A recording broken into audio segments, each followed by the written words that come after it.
জাতিসংঘের ৭৬তম অধিবেশনে যোগ দিতে নিউ ইয়র্কে প্রধানমন্ত্রী আজ যোগ দেবেন জলবায়ু শীর্ষক সম্মেলনে।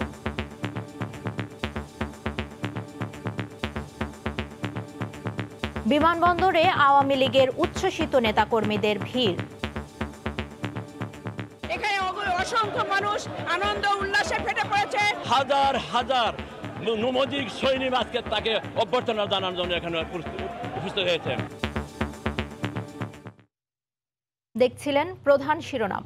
সকালের সময়ে সঙ্গে আছি আমি ফারিহা মারিয়াম। এবার অন্যান্য শীর্ষ সংবাদ। সরকার পতনের এক দফা দাবিতে শিগগিরই রাজপথের আন্দোলনে নামার ইঙ্গিত বিএনপির। শুধু বৈঠক নয়, দলের নেতাদের ঐক্যমতে পৌঁছাতে হবে বলছেন বিএনপিপন্থী বুদ্ধিজীবীরা। বিমানবন্দরে আরটিপিসিআর ল্যাব স্থাপনে অনুমোদন পেল অনিয়মের অভিযোগ থাকা দুটি প্রতিষ্ঠান। ৩ মাস আগে কার্যক্রম বন্ধের নির্দেশ দেয় স্বাস্থ্য অধিদপ্তর। দীর্ঘ বিরতির পর খুলতে যাচ্ছে জাহাঙ্গীরনগর বিশ্ববিদ্যালয়। চলছে সংস্কার ও পরিচ্ছন্নতার কাজ। হলগুলোতে ১৪ দিনের কোয়ারেন্টাইন বাধ্যতামূলক।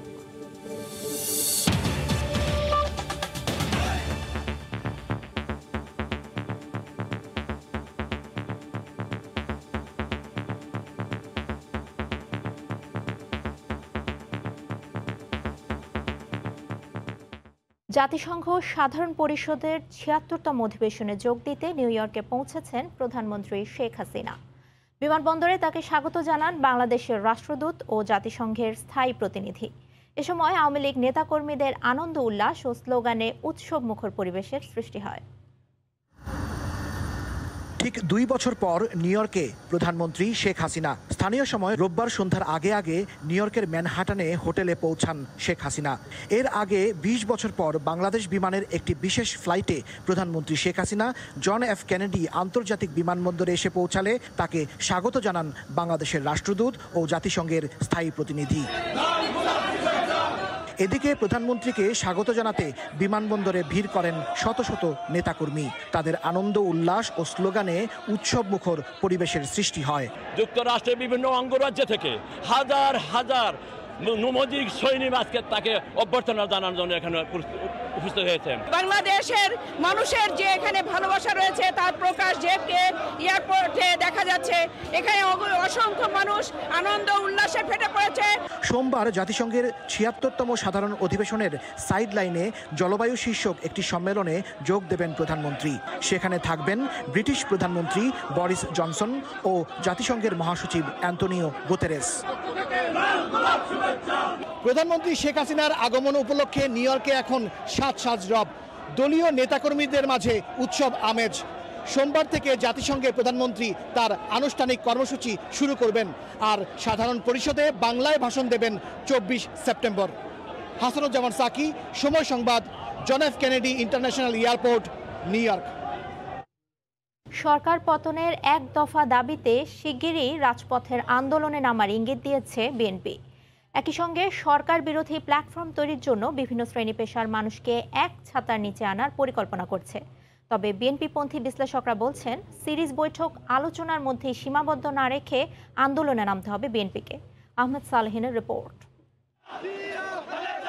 দলীয় চেয়ারপারসনের গুলশান কার্যালয়ে বিএনপির নেতৃবৃন্দের সঙ্গে টানা ৩ দিনের সিরিজ বৈঠক শেষ হয় গত বৃহস্পতিবার। দুর্নীতির মামলায় বেগম জিয়া কারাগারে যাবার পর ৩.৫ বছরের মধ্যে এটাই দলের সবচেয়ে বড় আয়োজন। রুদ্ধদ্বার সিরিজ বৈঠকের দিকে তখন সবার দৃষ্টি ছিল। সব মহলেই এ নিয়ে নানা জল্পনা কল্পনা। দলটির অন্যতম নেতা অবসরপ্রাপ্ত মেজর হাফিজউদ্দিন আহমেদ সময় সংবাদকে জানান, নানা ইস্যুতে আলোচনা হলেও এক দফা এক দাবির পক্ষেই মত বিএনপির সব পর্যায়ের নেতাদের। তা হলো ভোটাধিকার প্রতিষ্ঠায় সরকারকে হঠাতে একমাত্র রাজপথের আন্দোলনের সিদ্ধান্ত। বিএনপির শুভাকাঙ্ক্ষী বলে পরিচিত ডাক্তার জাফরুল্লাহ মনে করেন, হিসেব নিকেশে নয়, জনগণের অধিকারে এগিয়ে আসতে হবে তাদের। লক্ষ্য আমাদের একটাই, রাজপথে আন্দোলনের মাধ্যমে এই সরকারের অপসারণ করে আমরা তত্ত্বাবধায়ক এবং নিরপেক্ষ সরকারের নির্বাচনে যাব। সুতরাং অতীতের যে কোনো আন্দোলনের চাইতে এবারে আন্দোলন আরো তীব্রতর হবে বলে আমরা আশা রাখি। শীঘ্রই, এখন তো আন্দোলনের মৌসুমই তো সামনে আছে। তাদের রাস্তায় নামার জন্য তারা ডিসেম্বর পর্যন্ত কেন সময় লাগবে আমাকে বলো তো? 1 সপ্তাহ, 10 দিন, 15 দিন।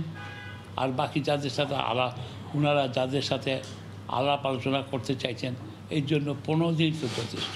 আর এই আন্দোলনের জন্য দলমত নির্বিশেষে সবাইকে এক করার কৌশলও হাতে নেওয়া হয়েছে বলে জানান হাফিজউদ্দিন আহমেদ। ডাক্তার জাফরুল্লাহর পরামর্শ, জামাতের সঙ্গত্যাগ ও দলের ভেতরের কোন্দল মেটাতে হবে বিএনপির হাইকমান্ডকে।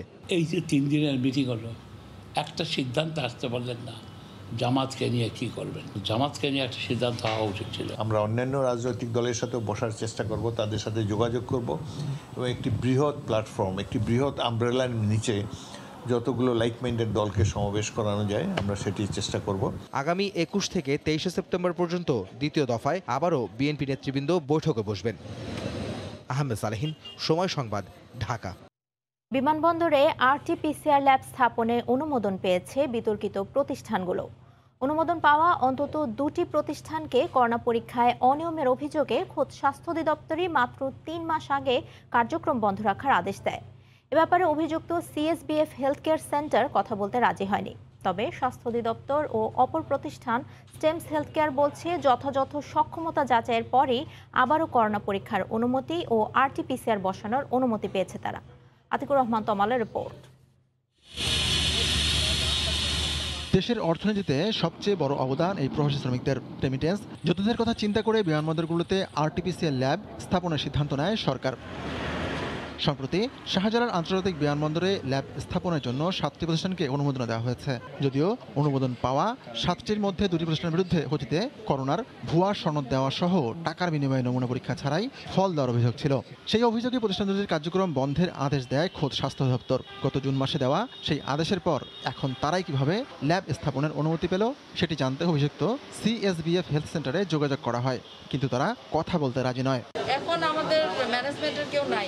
এছাড়া কি আছে, মানে কেউ না কেউ তো আছেন, তাই না? এছাড়া আমরা যারা এমপ্লয়ি তারাই আছে। তাহলে ফোন নাম্বার দেন, ফোন করি। হটলাইন নাম্বারে ফোন দিলেই হয়ে যাবে। আপনার হটলাইন তো বন্ধ, তাহলে তো করার কিছু নাই। একই অভিযোগ স্টিমস হেলথ কেয়ারের বিরুদ্ধেও। তবে তারা বলছে সে সময় 1 মাস কার্যক্রম বন্ধ থাকলেও পরে তারা সকল শর্ত পূরণ করে কার্যক্রম শুরুর আদেশ পান। এটা আসলে বন্ধ না, সাময়িক স্থগিত ছিল। ওনারা কিছু অবজারভেশন দিয়েছিল এবং আমাদের মেশিনের কোয়ালিটিটা ওনারা পরে চেক করেছে এবং 100% অ্যাকুরেট পেয়েছে। সব কিছু অ্যাকুরেট পেয়ে তারপর 2 থেকে 3 বার ওনারা করেছিল, ভিজিট করেছিল। এখানে ভিজিট করার পর সব কিছু যখন তারা অ্যাকুরেট পেয়েছে তারপর আমাদের স্থগিত আদেশটা প্রত্যাহার করে এবং তারপর থেকেই আমরা আমাদের নর্মাল প্রসিডিউরে টেস্ট চালিয়ে যাই। একই রকম বক্তব্য অধিদপ্তরের কর্তা ব্যক্তিদেরও। তাদের নামে যে এটা হচ্ছিল সেই কারণে তাদেরকে সাময়িক বন্ধ করা হয়েছিল। পরে আমাদের এখান থেকে যে নতুন কমিটি করা হয়, কমিটির মাধ্যমে ওখানে আমাদের স্বাস্থ্য অধিদপ্তরের লোক ছিল, এনএসআই লোক ছিল, তারা আবার পুনরায় পরিদর্শন করছে, পরিদর্শন করে তাদেরকে আবার ওপেন করা হয়েছে। উন্মুক্ত দরপত্রের মাধ্যমে এই বাছাই প্রক্রিয়া হয় বলে জানিয়েছে স্বাস্থ্য অধিদপ্তর। আতিকুর রহমান তমাল, সময় সংবাদ, ঢাকা। হলগুলোতে 14 দিনের কোয়ারেন্টাইন বাধ্যবাধকতা রেখে জাহাঙ্গীরনগর বিশ্ববিদ্যালয় খুলতে জোর প্রস্তুতি চলছে। পরিস্থিতি স্বাভাবিক না হলে সিন্ডিকেট সভার সিদ্ধান্ত অনুযায়ী হলে থেকেই শিক্ষার্থীরা অনলাইন ক্লাসে অংশ নেবেন। তাই বিশ্ববিদ্যালয় খুলে দেওয়ার আগে ক্যাম্পাসে চলছে পরিষ্কার পরিচ্ছন্নতা সহ স্বাস্থ্যবিধি নিশ্চিতের কাজ। সাভার থেকে মোজাফফর হোসেন জয়ের তথ্য ও মনির হোসেনের ছবি নিয়ে রিপোর্ট। দীর্ঘ 18 মাস পর বাংলাদেশের সবচাইতে বড় আবাসিক জাহাঙ্গীরনগর বিশ্ববিদ্যালয় ক্যাম্পাস খুলে দেয়া হচ্ছে। তাই তোড়েজোড়ে কাজ শুরু করেছে জাবি প্রশাসন। ইতোমধ্যেই আবাসিক হল, প্রশাসনিক ভবন ও বিভিন্ন অনুষদের ভিতর বাইরে সংস্কার কাজ শেষ পর্যায়ে। বিভিন্ন ভবনের ফটকগুলোর সামনে স্থাপন করা হচ্ছে হাত ধোয়ার বেসিন। বিশাল এই ক্যাম্পাসে গজিয়ে ওঠা ঝোপঝাড়গুলো ইতোমধ্যেই কেটে ছেটে পরিষ্কার করছে দিনমজুররা। জাহাঙ্গীরনগর বিশ্ববিদ্যালয় খুলে দিব, তাই পুরানের যত রিপেয়ারিং কাজ আছে সম্পূর্ণ কাজগুলি আমরা করতেছি। ওই যে ডালাই, এমনি গাঁথনি, ফাটা ফোটা যেখানে যা আছে আর কি, সমস্ত কাজগুলি আমরা খুব দ্রুত বেগে করতেছি। যেখানে যে জঙ্গল আছে সবগুলো পরিষ্কার হচ্ছে। জাহাঙ্গীরনগর বিশ্ববিদ্যালয় প্রশাসনের পক্ষ থেকে শহীদ সালাম বরকত হলের এই প্রভোস্ট জানালেন, ক্যাম্পাস খুলে দেওয়ার আগে প্রভোস্ট মিটিংয়ে কিছু নীতিগত সিদ্ধান্ত গ্রহণ করা হয়েছে, যেখানে শিক্ষার চাইতে শিক্ষার্থীদের স্বাস্থ্য নিরাপত্তার উপর বিশেষ গুরুত্ব আরোপ করেছে প্রশাসন। কোভিড টিকা, হ্যান্ড স্যানিটাইজেশন, মাস্ক ব্যবহার সহ কোয়ারেন্টাইনেরও বাধ্যবাধকতা রয়েছে। ছাত্ররা যেহেতু ছিল না অনেকদিন, যা যা দরকার কোভিডকে মোকাবেলার জন্য আমরা প্রত্যেকটা জিনিসই পুঙ্খানুপুঙ্খভাবে প্রভোস্ট কমিটির মিটিংয়ে বিশ্লেষণ করে আমরা কাজে হাত দিয়েছি। হোম কোয়ারেন্টাইন তো না, হলের ভিতরে জানি একটা 10 দিন আমরা একটা কোয়ারেন্টাইনের ব্যবস্থা 10 থেকে 2 উইকস আর কি করতে পারি। তারপরে ছাত্রছাত্রী রেডি হয়ে গেল যে তারা এখন ক্লাসে যাবে। জাহাঙ্গীরনগর বিশ্ববিদ্যালয়ের 37টি অনুষদ ও 16টি আবাসিক হলে শিক্ষার্থীর সংখ্যা 13,000। বিশ্ববিদ্যালয়ের শিক্ষার্থীদের স্বাস্থ্য সুরক্ষার জন্য ইতোমধ্যেই প্রধানমন্ত্রীর তহবিল হতে 4,50,00,000 টাকা বরাদ্দ পেয়েছে বলে জানিয়েছে জাবি প্রশাসন। সময় সংবাদ, সাভার। দেশের 160টি ইউনিয়ন ও 9টি পৌরসভায় ভোট গ্রহণ শুরু হয়েছে। নির্বাচনের খবর জানাতে ফেনীর সোনাগাজী পৌরসভার আল হেলাল সরকারি প্রাথমিক বিদ্যালয় কেন্দ্রে আছেন সহকর্মী আতিয়ার সজল। বিস্তারিত জানতে আমরা সরাসরি চলে যাচ্ছি তার কাছে। সজল। ফারিহা, আজকে সারা দেশে যে ইউনিয়ন পরিষদ নির্বাচনের পাশাপাশি 9টি পৌরসভায় নির্বাচন অনুষ্ঠিত হতে যাচ্ছে, তার মধ্যে ফেনী সোনাগাজী পৌরসভা রয়েছে এবং সেই সোনাগাজী পৌরসভায় আমরা রয়েছি। সোনাগাজী পৌরসভার 3 নম্বর ওয়ার্ড, যে ওয়ার্ড আল হেরা সরকারি প্রাথমিক বিদ্যালয় কেন্দ্রে। আপনাকে জানিয়ে রাখি যে দেখতে পাচ্ছেন এখানে প্রচুর সংখ্যক ভোটারদের তালিকা রয়েছে, উপস্থিতি রয়েছে। দেখতে তারা ভোট দিচ্ছে আসছে এবং উৎসবমুখর পরিবেশে তারা ভোটে অংশগ্রহণ করেছে এবং সেই ক্ষেত্রে আমরা দেখতে পাচ্ছি যে এখানে ভোটার রয়েছে 15,985 জন এবং এখানে কিন্তু পুরো যার পাশাপাশি নির্বাচন সুষ্ঠু হয়েছে এবং জেলা পুলিশ প্রশাসন জানিয়েছেন যে এখানে আমরা প্রার্থী রয়েছেন একজন কাউন্সিলর প্রার্থী, তিনি দাবি করেছেন, অভিযোগ করেছেন যে এখানে তাদেরকে ভোট দিতে বাধা দেওয়া হয়েছে এবং তাদের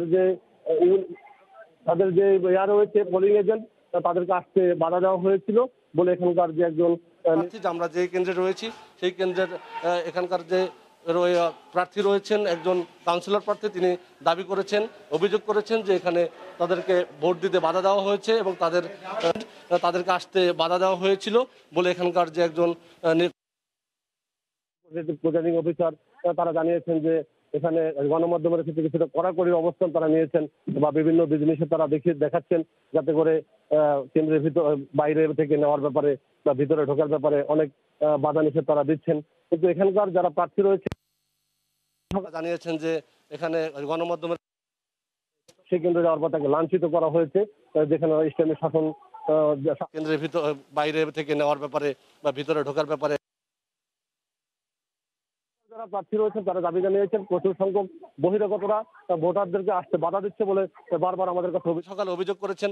সে 2 নম্বর ওয়ার্ডে যাওয়ার পরে সেই কেন্দ্রে যাওয়ার পর তাকে লাঞ্ছিত করা হয়েছে, যেখানে ইসলামী শাসন আন্দোলনের যে হিজবুল্লাহ সে অভিযোগ করেছেন যে তাকে লাঞ্ছিত করা হয়েছে এবং এখানকার যারা প্রার্থী রয়েছেন তারা দাবি জানিয়েছেন প্রচুর সংখ্যক বহিরাগতরা ভোটারদেরকে আসতে বাধা দিচ্ছে বলে বারবার আমাদের কাছে অভিযোগ করছে। এই ছিল এখানকার সবশেষ। ফারিহা। ইউনিয়ন পরিষদ এবং পৌরসভা নির্বাচনের খবর জানাতে আমাদের সঙ্গে ফেনীর সোনাগাজী পৌরসভার আল হেলাল সরকারি প্রাথমিক বিদ্যালয় কেন্দ্র থেকে সরাসরি যুক্ত হয়েছিলেন সহকর্মী আতিয়ার সজল। সংস্কারের অভাবে খুলনায় প্রবেশের বিভিন্ন সড়ক এখন দুর্ঘটনার কারণ। নগরীর সোনাডাঙ্গা বাইপাস সড়ক ও শিপইয়ার্ড সড়কের বেহাল দশা দীর্ঘদিনের। কয়েক দফা ব্যয় বাড়িয়েও সম্পন্ন করা সম্ভব হয়নি শিপইয়ার্ড সড়ক 4 লেনে উন্নীতকরণের কাজ। লক্ষাধিক মানুষের চলাচলের জন্য নির্মিত এই সড়ক এখন মানুষের গলার কাঁটা হয়ে দাঁড়িয়েছে। তবে রাস্তার কাজ দ্রুত শুরুর আশ্বাস দিচ্ছে সংশ্লিষ্ট কর্তৃপক্ষ। তরিকুল ইসলামের প্রতিবেদন, ক্যামেরায় ছিলেন আবুল বাশার। খুলনায় প্রবেশের 2টি গুরুত্বপূর্ণ সড়ক শিপইয়ার্ড ও সোনাডাঙ্গা বাইপাস রোড। 2013 সালে বাইপাস সড়কের কাজ শেষে খুলনা সিটি কর্পোরেশনের কাছে তদারকির দায়িত্ব হস্তান্তর করে কেরিয়ে। কিন্তু বেহাল দশা হওয়ার পরও গত কয়েক বছরে দুপক্ষের সমন্বয়হীনতার কারণে সড়কটি তদারকির বাইরে। এই অবস্থায় সোনাডাঙ্গা বাইপাস সড়কের যান চলাচল প্রায় বন্ধের পথে। প্রত্যেক দিন 8টা থেকে 10টা অটো উল্টে যায়। এই রাস্তা দিয়ে মানুষজন চলাফেরা করতে পারে না। আমরা হেভি অসুবিধার ভিতরে আছি। সবসময় ভাঙতেই থাকে, আবার রিপেয়ার করে, আবার যেই সেই 3-4 বছর ধরে একই অবস্থা। এটা কোনো কাজ করে না। গাড়ি নিয়ে ভোগান্তি, গাড়ির ক্ষতি, তারপর সিট ভেঙে যায়। বেহাল দশা রূপসা ব্রিজ সংলগ্ন শিপইয়ার্ড রোডেরও। প্রতিদিন হাজার হাজার মানুষের আসা যাওয়ার এই সড়কটি এখন নানা দুর্ঘটনার কেন্দ্রস্থল। কেডিএর মাধ্যমে এ সড়ক 4 লেন প্রশস্ত করার প্রকল্প থেমে থাকায় ভোগান্তি বেড়েছে দ্বিগুণ। প্রতিদিনই কেউ না কেউ এ সড়কে দুর্ঘটনার শিকার হচ্ছেন বলে অভিযোগ স্থানীয়দের। এখান দিয়ে চলাচল করতে পারে না। আমরা এখানে যারা ব্যবসায়ীরা আছি সবাই এক প্রকার সবার দোকান বন্ধ হয়ে যাওয়ার উপক্রম। গাড়ি অনেক সময় ভেঙে রাস্তার মধ্যে পড়ে থাকে। সড়কগুলোর এমন অবস্থার জন্য কেডিএ ও কেসিসির সমন্বয়হীনতাকেই দুষছেন নাগরিক নেতারা। রাস্তাটা কেডিএ দায় সারা গোছার করছে নাকি আপ টু দ্য মার্ক করছে, এই যে সমন্বয়হীনতা, এই সমন্বয়হীনতার জন্য নাগরিকরা সাফার করে। দায়িত্বহীনতা আমি সবচেয়ে বড় দায়ী করব। আর নগরবাসীর এই দুরবস্থায় সিটি কর্পোরেশন ও খুলনা উন্নয়ন কর্তৃপক্ষ কেউই রাস্তা সংস্কারের দায়িত্ব নিতে নারাজ। আমরা যেগুলো টেক আপ করছি সেগুলো আমরা কিন্তু মেনটেনেন্স করছি, কিন্তু তাদের হাতে যদি আমরা যেটা নিয়ে নির্মাণের সেটা এখন পর্যন্ত ওই অবস্থা। আমরা একটা দুইটা রাস্তা করতে পারি না, আমরা তো বহুত রাস্তাঘাট করছি। কেডিএর যে সমস্ত রাস্তা সেগুলো করার আমার কোনো অবস্থাও নাই এবং আমার সেইভাবে কোনো নীতিমালাও নাই। রাস্তার জায়গা আগে থেকে অধিগ্রহণ করা আছে, ওটা নিয়ে কোনো সমস্যা নেই। বাস স্ট্যান্ড থেকে বাইপাস পর্যন্ত এই রাস্তাটুকু খুব সুন্দর হয়ে যাবে এই মার্চ এপ্রিলের ভিতরে। এটা হলো আপনার প্রথম রাস্তা সম্পর্কে। আর খুলনা শিপইয়ার্ড এটা এখন কন্ট্রাক্ট প্রসেসে আছে, আমরা আশা করছি যে মাসখানেকের ভিতরে এটা কন্ট্রাক্ট হয়ে যাবে। খুলনা শিপইয়ার্ড সড়কের ব্যয় 98 কোটি টাকা থেকে বাড়িয়ে দ্বিতীয় দফায় 259 কোটি টাকা করা হয়েছে। তরিকুল ইসলাম, সময় সংবাদ, খুলনা। সকালের সময়ের শীর্ষ সংবাদ জানিয়ে দিচ্ছি আরেকবার। জাতিসংঘের ৭৬তম অধিবেশনে যোগ দিতে নিউ ইয়র্কে প্রধানমন্ত্রী। আজ অংশ নেবেন জলবায়ু শীর্ষক সম্মেলনে। স্থায়ী আওয়ামী লীগ নেতাকর্মীদের উচ্ছ্বাস। সরকার পতনের এক দফা দাবিতে শিগগিরই রাজপথের আন্দোলনে নামার ইঙ্গিত বিএনপি। শুধু বৈঠক নয়, দলের নেতাদের ঐক্যমতে পৌঁছাতে হবে বলছেন বিএনপি পন্থী বুদ্ধিজীবীরা। এবং বিমানবন্দরে আরটিপিসিআর ল্যাব স্থাপনে অনুমোদন পেলেও অনিয়মের অভিযোগ থাকা দুটি প্রতিষ্ঠান। ৩ মাস আগে কার্যক্রম বন্ধের নির্দেশ দেয় স্বাস্থ্য অধিদপ্তর। এই ছিল সকালের সময়। সঙ্গে থাকুন সময়।